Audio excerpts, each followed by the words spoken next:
What's up, Skull Nation? Your boy's back with some explosive news that's gonna shake the purple and gold kingdom to its core. Y'all better buckle up because what I'm about to drop on you is straight fire. We got 3 stories brewing in Minneapolis that could completely change the trajectory of this season. And trust me, none of you saw this coming. First up, our golden boy, Justin Jefferson, is dealing with some mysterious injury drama that has Kevin O'Connell speaking in riddles. Then we got a Vikings veteran who's literally fighting for his NFL life in Saturday's preseason opener. And if that wasn't enough, there's whispers about a potential trade that could bring a young quarterback to Minnesota that has everyone talking. But here's what's got me absolutely heated. The timing of all this couldn't be worse or better, depending on how you look at it. With Jordan Addison suspended for 3 games, every single one of these storylines becomes 10 times more critical. Do you think the Vikings are making the right moves to protect their Super Bowl window? Drop your thoughts in the comments below. And if you're as fired up about this season as I am, smash that like button, because we're just getting started. The first story alone is going to have you questioning everything you thought you knew about our receiving core. Y'all remember what happened in 2023? Well, history might be repeating itself in the worst possible way, but I'm getting ahead of myself. Let me break down exactly what's happening behind closed doors at TCO Performance Center. Because what Kevin O'Connell told the media this week is not the full story, and you need to hear what's really going on. Alright, Skull Faithful, let's talk about the elephant in the room, Justin Jefferson, and this so-called mild hamstring strain that has everyone in Minnesota holding their breath. Here's what we know. Jefferson has been sidelined since late July with the exact same injury that cost him 7 games in 2023. Let that sink in for a second. 7 games! That's nearly half a season without the best receiver in the NFL. Coach Kevin O'Connell is out here playing word games with the media, saying Jefferson is ramping up for the Patriots joint practices. But hold up, ramping up from what exactly? The man exited practice early after feeling tightness in both legs, got rushed to an MRI, and now we're supposed to believe everything's fine. Don't get me wrong, I love Coach O'Connell's optimism. He's saying he has no concerns about week 1. But remember, this is the same coaching staff that was confident about Jefferson in 2023 until he missed nearly 2 months of football.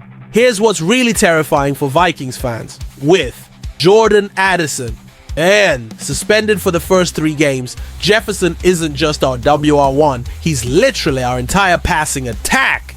If this hamstring issue lingers, who's gonna step up? Jalen Naylor, rookie Ty Felton. The chemistry between Jefferson and J. McCarthy is supposed to be our secret weapon this season. O'Connell keeps talking about how they've built a rapport during off-season workouts. But what good is that rapport if Jefferson can't stay healthy? And here's the kicker that's got me really worried. Jefferson himself is being mysteriously vague about his return. All he's saying is he wants to be fully healthy when the season starts.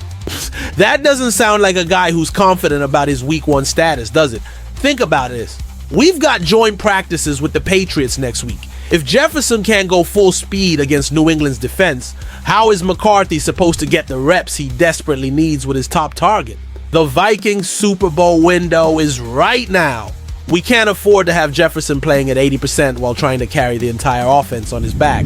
But man, the thought of starting the season without both Jefferson and Addison, that's a nightmare scenario that would make any Vikings fan break out in cold sweats. What do you think, Skull Nation? Are we overreacting to this injury, or is this the beginning of another injury-plagued season for our superstar receiver? Let me know in the comments. But wait until you hear about the veteran who's literally fighting for his job this Saturday. Skull Nation, let me tell you about one of the most brutal roster situations I've seen in years, and it's happening right under our noses with offensive lineman Blake Branden. Picture this, last season, Branden played 100% of the offensive snaps. 100%. He was out there every single down, grinding it out in the trenches, doing whatever the team asked. Fast forward 7 months, and this man is literally fighting for a spot on the practice squad. How's that for the cruel reality of the NFL? Here's where it gets absolutely savage. The Vikings basically told Branden he wasn't good enough by spending over $100 million on Will Fries and Ryan Kelly, who's from Indianapolis. Then they doubled down by using their first-round pick on Donovan Jackson. You want to know how badly Branden struggled last season. Pro Football Focus ranked him 98th out of 136 qualified guards. 98th! He gave up 41 pressures, 7 sacks, and committed 11 penalties. Those are backup level numbers from a guy who was supposed to be protecting our franchise quarterback. But here's what makes this story even more intense. Branden has zero guaranteed money left on his 3-year, $9.5 million deal. Zero.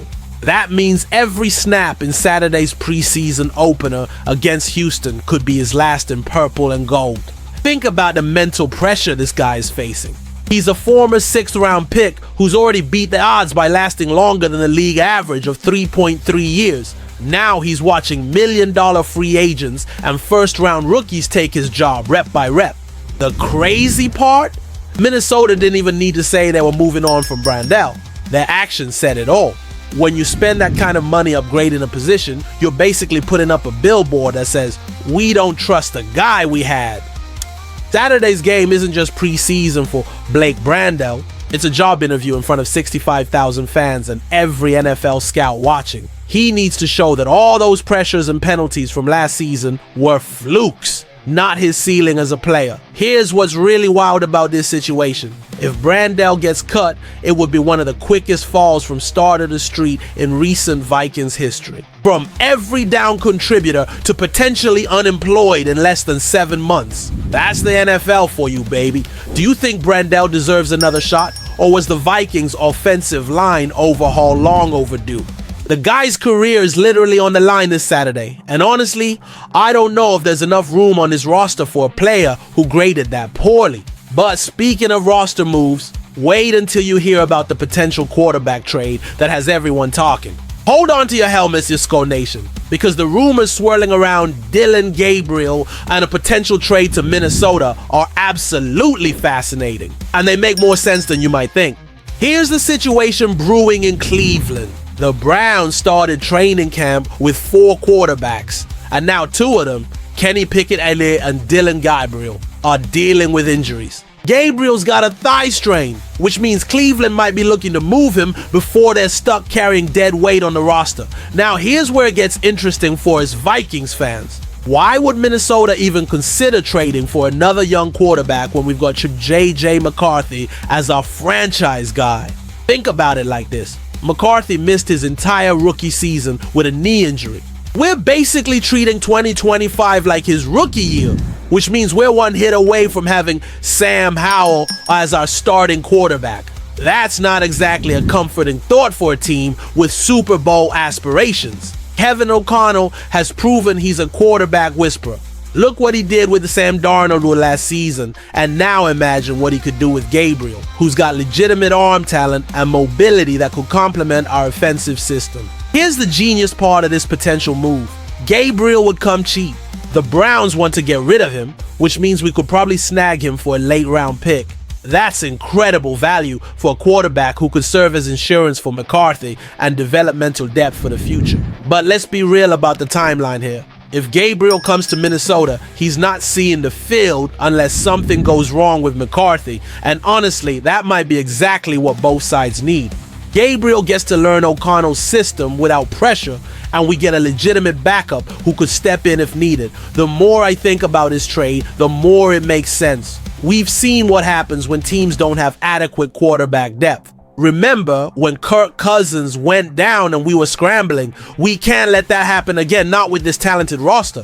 What's really intriguing is that Gabriel has shown flashes in college and could actually push McCarthy in practice. Competition breeds excellence, and having 2 young quarterbacks fighting for the future could elevate both of their games. Here's my prediction, Skull Nation. I think this trade happens within the next week. The Browns need to clear roster space, and we need insurance at the most important position in football.